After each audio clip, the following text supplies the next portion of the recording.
Hello, everyone. Welcome to the Will to Live Initiative podcast, a new podcast where I investigate ongoing, unlawful, non-consensual experimentation on innocent men and women in the U.S. and possibly abroad.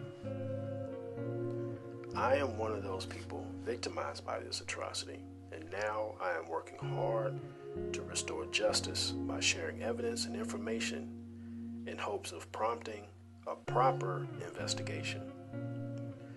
Join me in my fight and help raise awareness by tuning in and sharing this podcast with your family and friends. What's happening in this video here? I'll explain that later. But first, I wanted to talk a little bit about me so you can have a basic idea of who I am in my life up until now.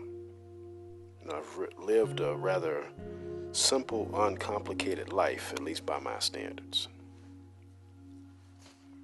I was born in Chicago in 1973.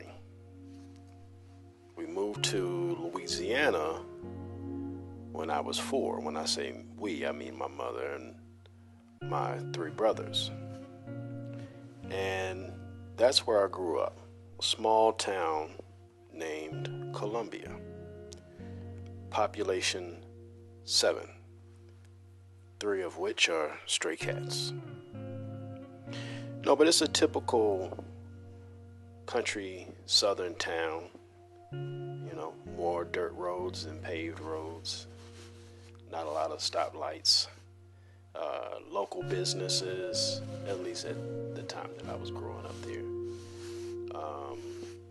Our family was a typical black southern family.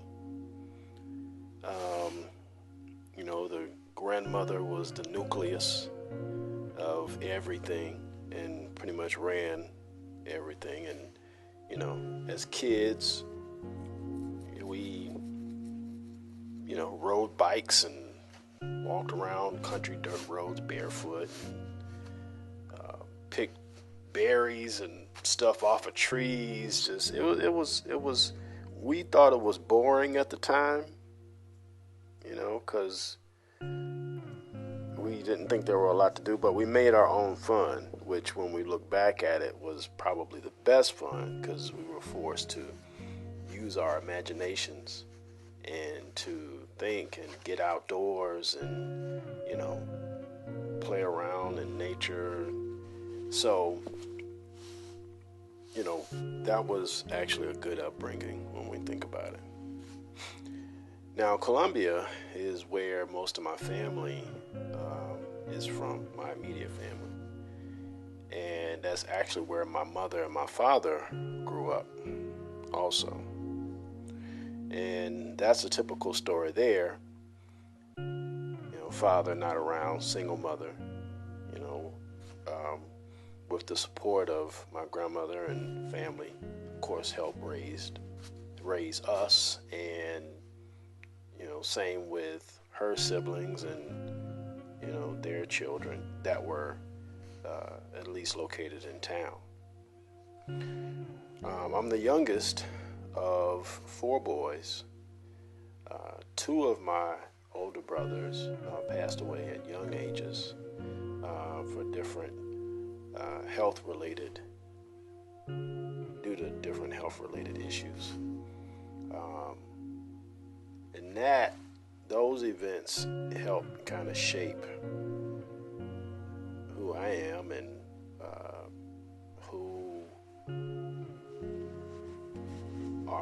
what our family became.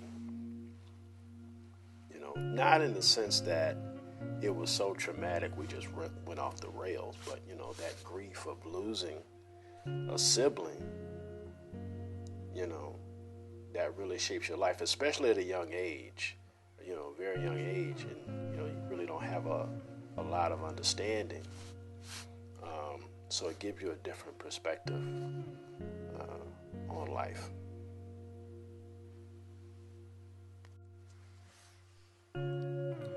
Fast forward to graduating high school and going to college. I attended and graduated from Central State University, which is located in another small town named Wilberforce, Ohio. It's a small, historically black college or university tucked in the cornfields.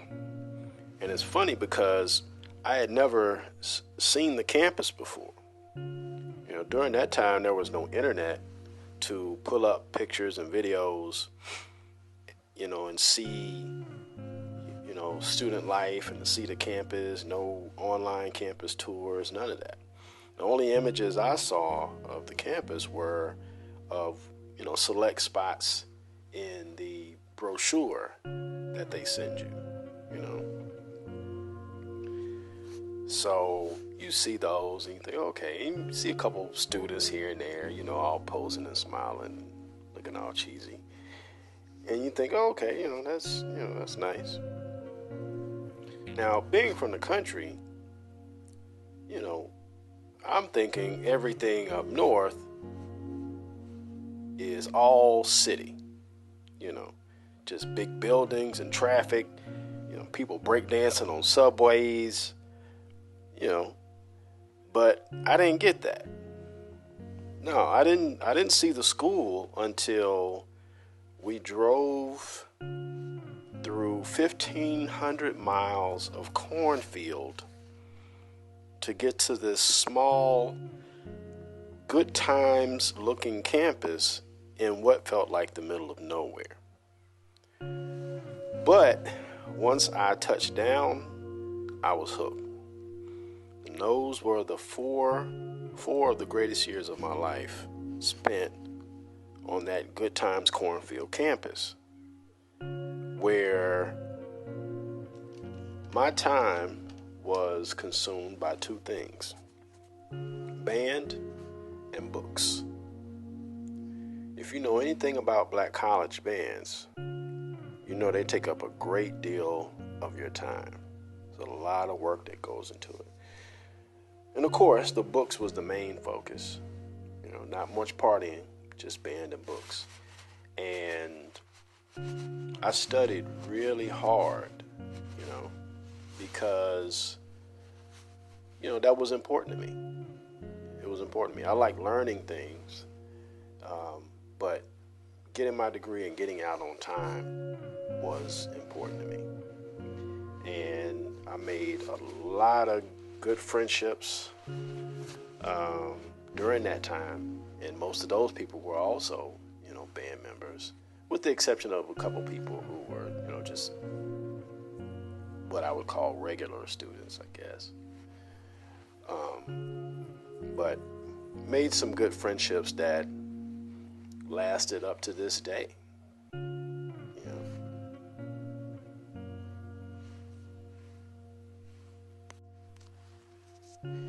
Fast forward to graduating from college, which I did on time. And now my major was radio, television, communications. So when I graduated, I was able to get a job at a small mid-market TV station in Dayton, Ohio. And I worked in television news, did that for a couple of years, and hated it, which that wasn't really ever my goal in the first place, but you graduate from college and you figure I got to get this job in my field, and hadn't really started pursuing what I wanted. And then when I figured, okay, it's time for me to do what I want to do, I left and moved to Dallas, Texas. I loved Dallas, still do. And while I was there, I worked, simple jobs, call centers, admin jobs, always office gigs.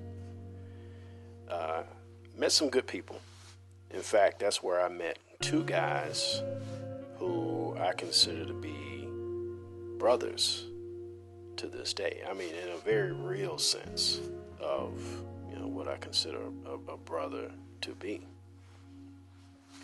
Now, it was during this time living in Dallas that I really started to dive into more spiritual and philosophical studies. Reading about philosophies and religions of different cultures, not looking for something to believe in or for something to follow, but for understanding. That's always been the underlying theme of my life, which started as a kid, where I always wanted to gain wisdom, knowledge, and understanding. Something that I learned growing up. You read about in the Bible, especially in Proverbs, where it talks about, that should be a life goal, is to gain those three things. And I wanted to understand that, to know and understand myself, my own soul, my own mind, the mind of God, if that's even possible, and how that all connects.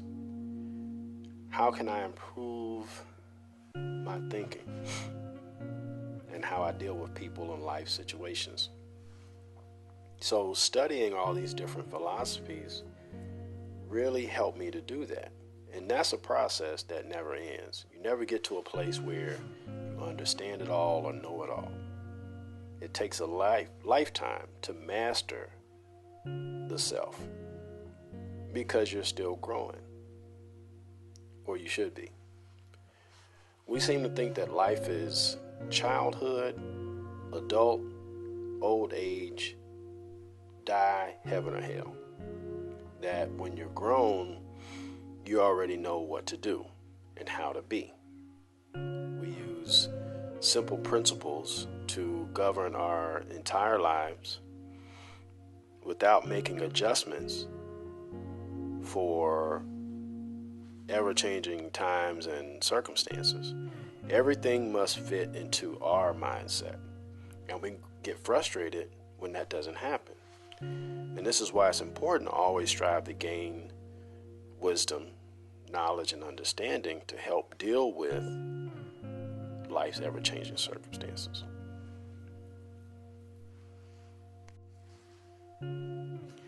Anyway, I bounced back and forth between Dallas and Louisiana a couple of times, still doing the whole call center customer service work, until I got into IT, which I kind of fell into.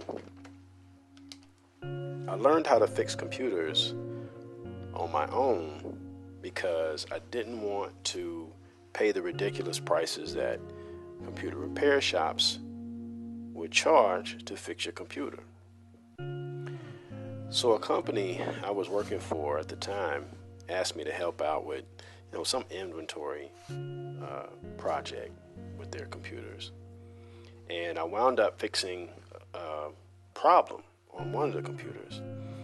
And so this turned into me helping out with more computer-related issues and projects. And then that turned into me becoming the head IT guy for that building. And so after that, IT became, sort of a career path.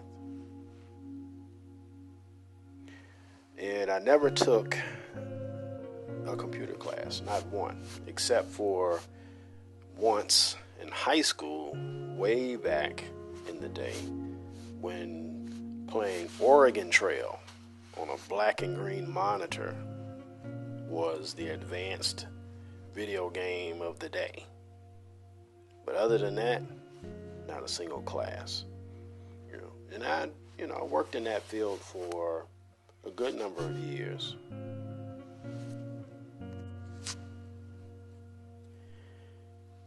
In 2010, I moved to Atlanta, Georgia, where again I worked, some IT gigs, Made a few friends here and there. Same as anywhere I go, usually any city that I move to, I manage to meet a lot of people, and have a few decent friendships that tend to last longer than the others, because some people you lose touch with, or some people you realize are just really not worth the time. And then there are other people who they just stick with you, they just stick with you, and it's an organic thing that, you enjoy each other's company, you have the same ideals or the same sense of humor. So, same thing in Atlanta, where also I had a lot of friends there who I knew from college or from other places, and even a couple of relatives that were there. So again, I did all these different IT jobs up until 2015, when I had just decided, you know what, I've had enough. I've had enough of working jobs that I hated, or that I didn't like, or that just weren't fulfilling. For years, I worked these jobs because they were easy for me. And of course, you needed a job. But I didn't like these jobs because there were other things that I wanted.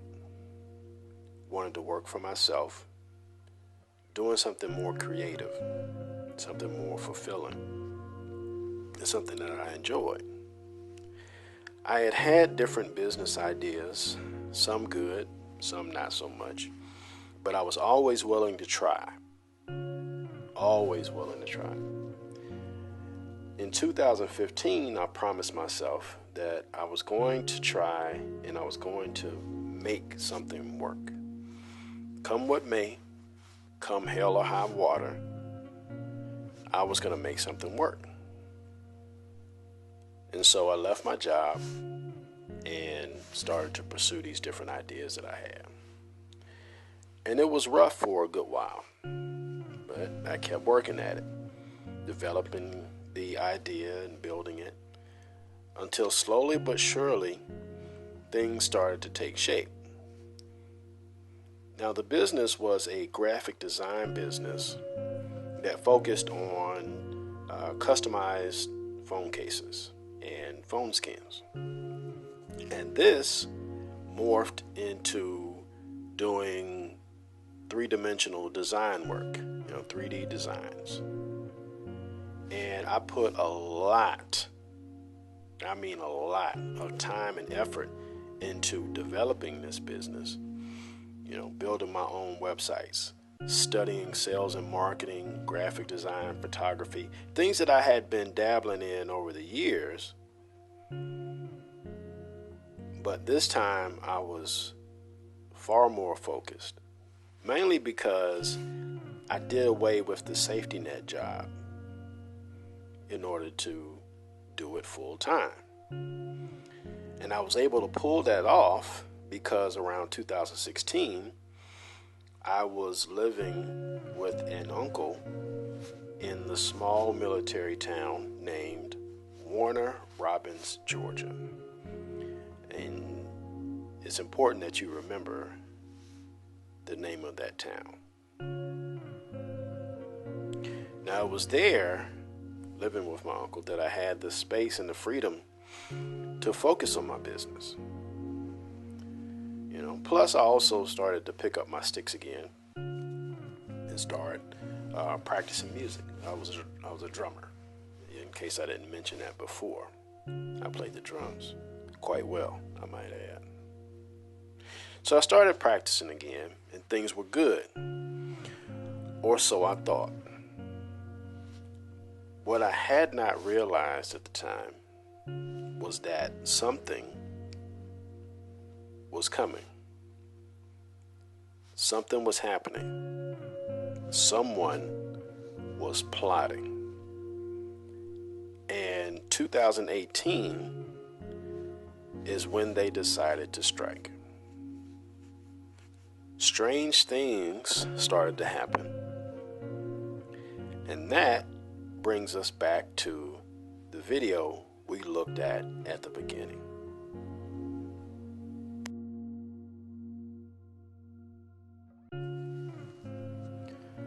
Around August or September of 2018, the guy you see in this video here moved into the apartment directly above my uncle's, where I was staying at the time.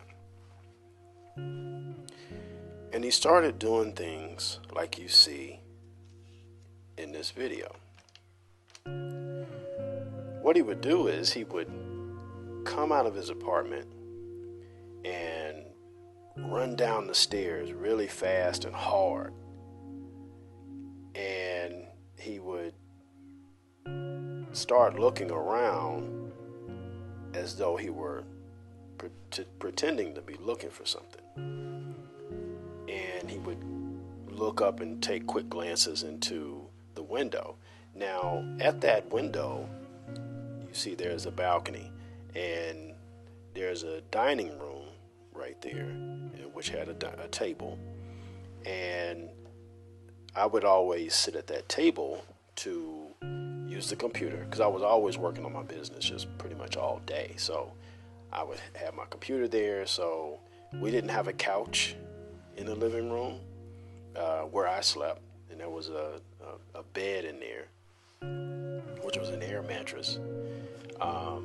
So I would sit at the table because I was more comfortable. And you can see directly outside from that table, through the balcony window. So he would come, rush down the stairs just really hard, and just start looking around as though he's looking for something. And he would do this every day, sometimes even twice a day, until I started recording it. Because it was obvious it was being done to annoy me for whatever reason. And I didn't know this guy. I had never seen him before, didn't know anything about him, and I didn't really make a lot of noise, so it couldn't be, some sort of payback for, noise I was making or anything like that. So once I started recording, he stopped. And that's important to remember. When I started recording that, he stopped. But he wasn't done. He started doing other things. And not just him, other people started behaving strangely. And some of the people that I knew started behaving differently. And it was just the strangest thing. And it was a chain of events was starting that I didn't see coming. And by the time I started figuring things out, these acts escalated into something so unbelievable, so sinister, that had I not experienced it, I too would have a hard time believing it. Now, next time, we will explore this neighbor and other events that started happening that were all intentionally designed to slowly and methodically change my life, and not for the better. This is where you, the listener, must start to think. Put on your investigative hats. These are the things that they don't want you to see, what they don't want you to know.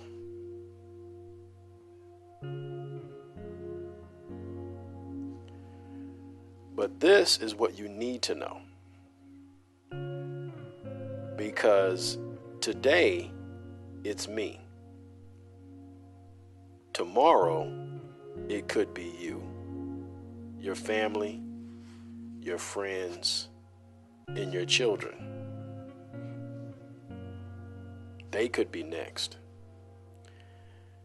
Because experiments start with small sample sizes of the larger population. The subject matter is meant for. So it is important that you hear and do your best to understand. Well, this concludes this episode of the Will to Live podcast. I hope that you will join me next time and follow along as I work to end this torture for myself and others who may be suffering. Please sign the petition at change.org/will to live. Follow on Twitter and Instagram at Will to Live US. That's WILLTOUS. Subscribe to this channel and turn on notifications for alerts when I publish new episodes. Please share this as well as the petition with your friends and family on your social media or through text, by email, or just have discussions about what I've discussed. And if you have any questions, feel free to reach out and I'll be happy to answer them. In the meantime, keep praying and standing up for human rights. I'm Will, and I'm out.